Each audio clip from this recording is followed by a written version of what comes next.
Hola chicos, soy Elena, tengo 15 años. Lo que pasó el año pasado me pone triste, pero de todas formas se los contaré todo con honestidad. Espero que aprendan de mi experiencia y no se arrepientan como yo. Hasta hace 2 años mi vida no podía ser más perfecta. Tenía todas las ventajas de ser hija única. Era la princesa de la familia. Mis padres intentaban darme todo lo que quería. ¿Por dónde empiezo? Tuve mi primer teléfono a los 8 años. Nos mudamos a otra casa porque quería una habitación mayor. Mi padre consiguió un buen trabajo en otra ciudad e íbamos a tener que mudarnos.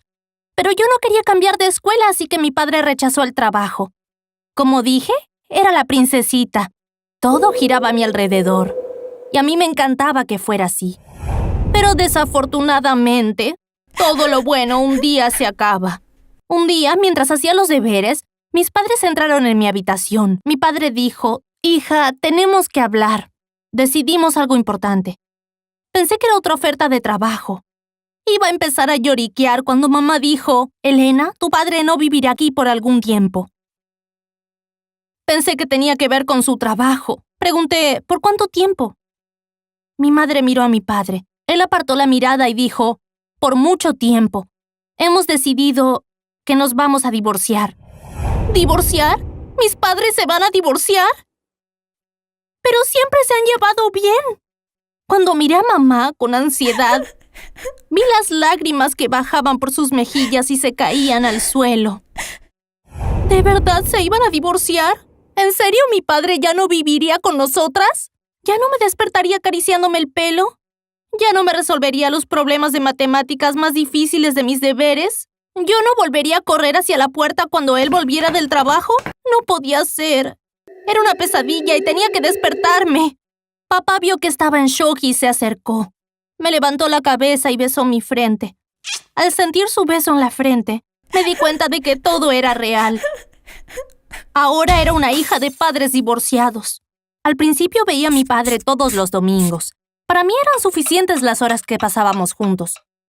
Me recogí a las 10. Primero íbamos a desayunar y luego a hacer lo que yo quisiera. Hablábamos mucho, le contaba todo lo que pensaba. Y él me escuchaba con mucho interés. Después siempre íbamos de compras, incluso si no me apetecía. Por la tarde, me dejaba en casa con la bolsa de las compras. Por desgracia, todo eso cambió por otra oferta de trabajo. Esta vez no se iría a otra ciudad, sino a otro país. Mi papá sería el director de una gran empresa extranjera. Me dijo: «Pasaremos todo el verano juntos», y me besó en la frente. Esta vez no lloré ni un poco. Él ya no vivía con nosotras. Yo era su princesita que vivía en otra casa. Por eso ya no esperaba que tomase decisiones sobre su vida pensando en mí. Se preguntarán: ¿cómo estaban las cosas con tu madre? Bueno, ella siempre fue muy trabajadora. Pero luego del divorcio dio un paso más allá y se volvió adicta al trabajo. Algunas veces por semana volvía a casa mucho después de que me acostara. Nos comunicábamos por notas que dejábamos por la casa y por mensajes de texto. «No te olvides de poner la lavadora. Te quiero. Vi el anuario en la encimera. Estás preciosa. Te quiero. Hoy trabajaré hasta tarde. Pide pizza si quieres. Te quiero». Infinitas notas y mensajes así. Trabajaba mucho y yo sabía que era su forma de hacer frente a todo el dolor del divorcio. ¿Cuál era mi forma de hacer frente al dolor? No tenía ninguna. Bueno, aún no. Por desgracia, cuando encontré una forma de hacer frente al dolor, mi vida se puso de cabeza. Al principio todo parecía normal. Mi rutina no había cambiado. Siempre fui una buena alumna. Me levantaba para ir al colegio y me centraba en las clases durante el día. En los recreos pasaba el rato con mi mejor amiga Ana. Pensaba que mi vida había vuelto a la normalidad, pero no era así. Ahora pasaba mucho tiempo haciendo algo sin darme cuenta. Como todos mis amigos, tenía cuentas de redes sociales, pero casi nunca publicaba nada. Entraba en Instagram una vez al día y ya estaba. TikTok no era parte de mi vida, pero empecé a usar Instagram con mucha más frecuencia. Comprobaba constantemente lo que publicaba la gente y cuántos me gusta tenían. En algún momento empecé a publicar 4 o 5 veces al día. Por las tardes pensaba en lo que publicaría al día siguiente, tomaba notas y a veces incluso lo preparaba. Convencí a Ana de caminar por la ciudad conmigo después de clase para buscar grafitis bonitos donde posar. O iba a tiendas vintage que había visto online. Probaba decenas de modelos y me sacaba selfies. Por supuesto, después lo subía todo a Instagram. A lo mejor no les suena raro, porque hay mucha gente intentando ser famosa en las redes sociales. El problema es que me preocupaban en extremo los me gusta. No exagero al decir en extremo. Eran muy importantes. Digamos que subí una foto o video que me gustaba. Si solo tenía 5 me gusta, no dormía por la noche. Daba vueltas en la cama con 1000 cosas en la cabeza. Pensaba que era muy injusto. Me esfuerzo tanto y esos tontos no me dan ni un me gusta, me decía. Pensaba, no me dieron me gusta porque son envidiosos. Incluso repasaba mi lista de seguidores e intentaba adivinar por qué no me daban un me gusta. Sí, estaba muy obsesionada con Instagram, pero me parecía normal en aquel entonces. Ojalá hubiera acabado ahí. Un día en la escuela, Ana miró mi cara con cuidado. Dijo, Elena, tus cejas están más finas. Me di cuenta el otro día, pero no dije nada porque no quería disgustarte. ¿Por qué se están cayendo? Deberías ir al médico. Estaba a punto de decir, no, me arranqué las cejas. Pero no pude y empecé a llorar. Ana se sorprendió. Si supiera que te ibas a disgustar, no habría dicho nada. No es para tanto, dijo. Entonces bajé la cabeza y me separé el pelo para mostrarle una gran calva en mi cabeza. Elena, no es normal. Llama a tu mamá ahora mismo. Dile que pida cita con un médico. ¿Dónde está tu móvil? Intenté decir algo, pero no pude porque estaba llorando. Me llevó al baño y me lavó la cara. Me calmé un poco. Dije, Ana, mi pelo y mis cejas no se están cayendo. Me los arranco. Ella gritó, ¿qué? ¿Pero estás loca?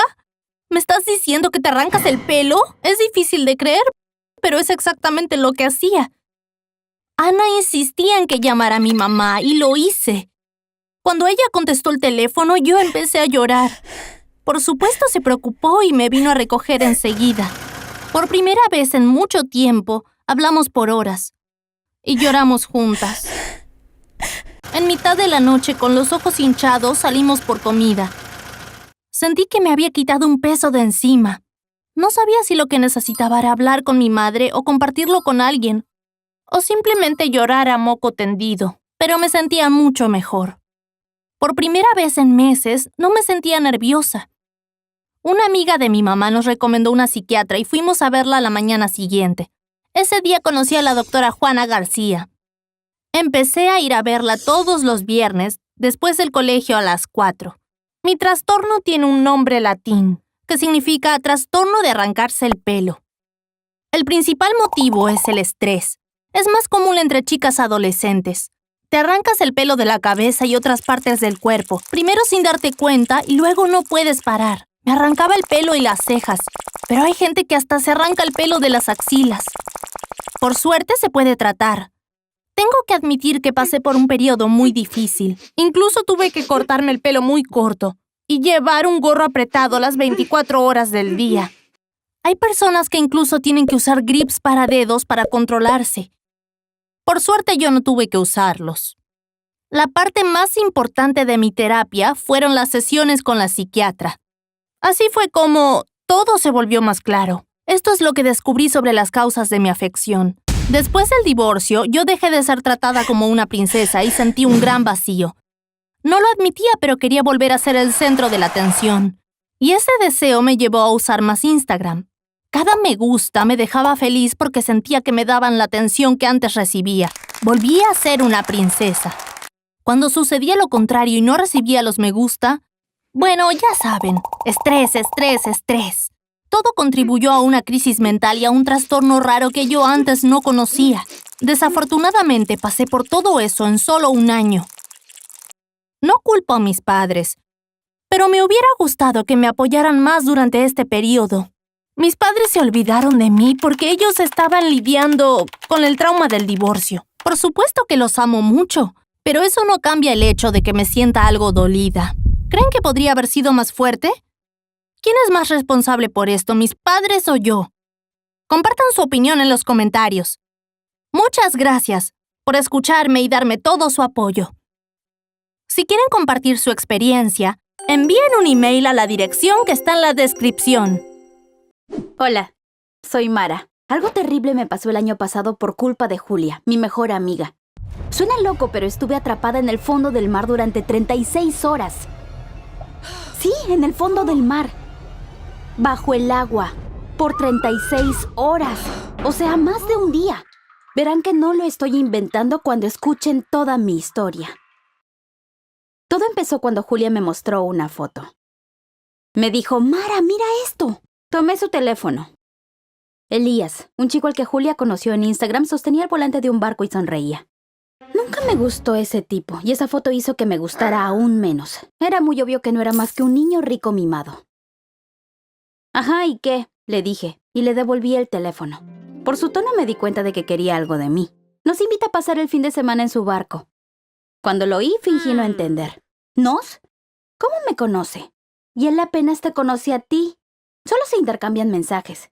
Dijo, hablamos por teléfono durante horas anoche. Créeme, es un gran tipo. Vamos, vayamos las dos juntas. Enseguida dije, de ninguna manera. ¿Qué voy a hacer en un barco con un extraño total durante 2 días?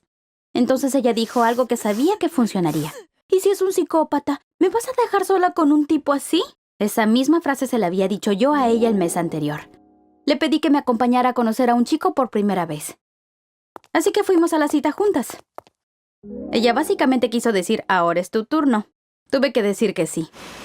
El sábado de mañana viajamos 3 horas en autobús hasta la ciudad costera donde vivía Elías. Nos recogió de la estación en coche y nos llevó al barco. No era demasiado grande, pero era muy lujoso. Había 2 camarotes bajo la cubierta. Julia y yo tomamos el grande. La verdad que Elías no parecía tan malo. Pensé que tal vez me había equivocado con él. Cuando subimos a la cubierta ya estábamos rodeados de agua y en camino. Elías estaba conduciendo el barco. Dije, no lo tomas a mal, pero ¿no hace falta un capitán para conducir barcos así? Él sonrió. No te preocupes, es un yate pequeño. Tengo licencia para conducirlo. Y no vamos a navegar todo el tiempo. Vamos a encontrar un buen lugar y anclar allí, dijo. Julia y yo nos sentamos a relajarnos al sol. No hacía tanto calor como para usar bikini, pero el sol estaba bastante fuerte. 2 o 3 horas después nos detuvimos. Anclamos junto a una isla. Nadie vivía en esa parte de la isla, así que solo éramos nosotros, el mar y la naturaleza. Elías era un gran anfitrión. Insistimos en ayudar en la cocina, pero él preparó toda la comida él mismo. Parecía verano, aunque eran los últimos días de noviembre. Julia no tomó mucho, pero Elías y yo nos emborrachamos completamente. Él se puso de pie. Su capitán está por desmayarse. Tengo que irme a la cama. El barco me necesita mañana, dijo y se tambaleó hasta su camarote. Al rato también volvimos a nuestro camarote. Estaba un poco mareada y frustrada conmigo misma por haber bebido tanto. Recuerdo que apoyé mi cabeza en la almohada y me dormí enseguida. El mar estaba muy tranquilo. No sé cuándo fue que empeoró el clima y comenzó una gran tormenta, pero cuando desperté el yate se estaba balanceando mucho. Busqué a Julia, pero no estaba. Al principio pensé que estaba soñando, pero no era así. Escuché ruidos que venían de abajo, como si algo golpeara el barco. Con cada uno de los golpes el barco se levantaba y luego caía rápidamente. Sabía que no era buena idea subir a la cubierta con ese clima, pero debía encontrar a Julia. Traté de levantarme, pero me resultaba imposible ponerme de pie. Entonces el barco giró con fuerza. Intenté aferrarme a algo, pero no pude. Me golpeé la espalda contra la pared y grité de dolor. Me dolió tanto que estaba segura de que me había roto algo. Poco después el dolor paró. Me palpé mis brazos, piernas y costillas. No tenía dolor y me sentí aliviada por no tener nada roto. Entonces me di cuenta del peligro real. Estaba en un barco. Afuera había una tormenta terrible y el barco podría hundirse. Me preguntaba, ¿qué podía hacer? ¿Tenía que quedarme ahí o debía intentar subir? Pensaba que lo mejor sería salir a la cubierta cuando el barco empezó a sacudirse aún más. El barco parecía empezar a moverse. ¿Elías estaba controlando el barco? ¿Nos dirigíamos a un lugar seguro? Estaba tratando de calmarme cuando escuché un ruido realmente fuerte. Me di cuenta de que nos movíamos porque el barco estaba a la deriva y habíamos chocado contra unas rocas que rodeaban la isla. Era claro lo que estaba a punto de suceder. El barco se iba a hundir. Me las arreglé para levantarme, porque el barco no se balanceaba tanto. Intentaba llegar hasta la puerta cuando de repente se partió en dos y empezó a entrar agua en el camarote. Eso era lo que yo temía. ¡Nos hundíamos! El agua comenzó a entrar tan rápido que no podía avanzar a través de ella. Fui hasta el baño y cerré la puerta. Tomé unas toallas del gabinete y las apreté debajo de la puerta, pero el agua igual seguía entrando. Hasta ahí había conseguido permanecer calmada. Pero ahora tenía razones para entrar en pánico. El barco chocó contra una roca en una tormenta y se hundía rápidamente. Y yo estaba atrapada en un baño minúsculo. Por primera vez pensé que podía morir. Empecé a gritar para sacar ese pensamiento de mi mente. Mara, usa tu cerebro. ¡Vamos! Tienes que encontrar una manera de salir de aquí. ¡Usa tu cerebro! El baño seguía llenándose de agua que ya me estaba llegando hasta las rodillas. Me paré sobre el inodoro, pero era imposible salir de ahí. Ese baño tan pequeñito se iba a llenar de agua pronto. No tengo idea de cuánto tiempo pasó. Me resigné a mi destino y solamente esperé. El agua me llegaba hasta el pecho. En ese momento noté que el baño parecía estar llenándose más lento. ¿Sería una buena idea intentar abrir la puerta? O debía esperar hasta que llegara alguna ayuda. Pero el agua seguía subiendo, aunque más lento. ¿Podría sobrevivir hasta que alguien viniera a rescatarme? No había garantías de que alguien viniera. Decidí hacer un pequeño experimento. Tomé mucho aire y me sumergí. Giré el picaporte y empujé, pero la puerta no se movió. Traté otra vez, pero no tuve suerte. Subí cuando me quedé sin aire. El barco se había hundido. La puerta no se abría, quizás porque el camarote estaba lleno de agua. Yo todavía estaba viva y no pensaba darme por vencida. Pero, ¿y Julia? Hasta ese momento no había llorado, pero ahí empecé a llorar y no podía parar. Mientras tanto, el agua había subido más. Y para peor, al llorar había consumido mucho oxígeno y podía sentir que no me quedaba mucho. Estaba tan mal que no tenía idea de cuánto tiempo había pasado. El agua me llegaba hasta la barbilla. Tenía mucho frío, tenía hambre, tenía sed. Estaba cansada y con mucho sueño. Por un momento pensé, déjate llevar y deja que todo termine. Como estudiante de medicina era consciente de que era la hipotermia lo que me hacía pensar así. Había estado en agua fría mucho tiempo, mi temperatura corporal había bajado e iba a seguir bajando. Estaba perdiendo la esperanza de que llegara ayuda. No estábamos en aguas abiertas, pero ¿quién vendría a buscarnos? Ni mis padres ni los de Julia sabían que estábamos aquí. ¿Haría algo la familia de Elías? No lo creía. Pensé que se iba a hacer mi final. El agua seguía subiendo lentamente.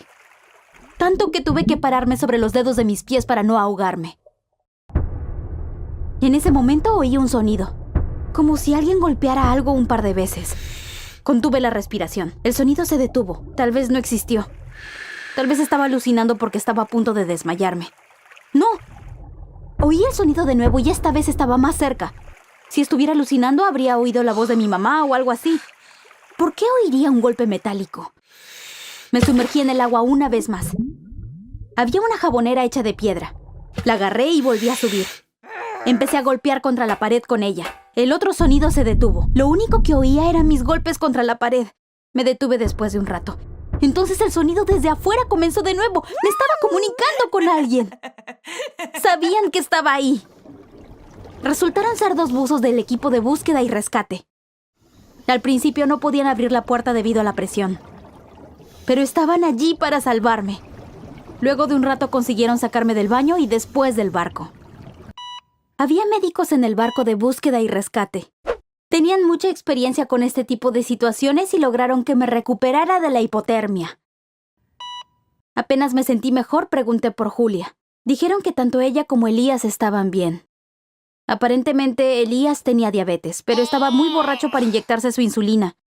Los pacientes con diabetes pierden el conocimiento en esas situaciones y al tiempo entran en coma. Elías consiguió llegar hasta la puerta de nuestra cabina y llamó. Julia lo ayudó de inmediato. Ella le dio su inyección de insulina, pero él seguía sintiéndose muy mal. En ese momento estalló la tormenta y no tuvo más remedio que subir.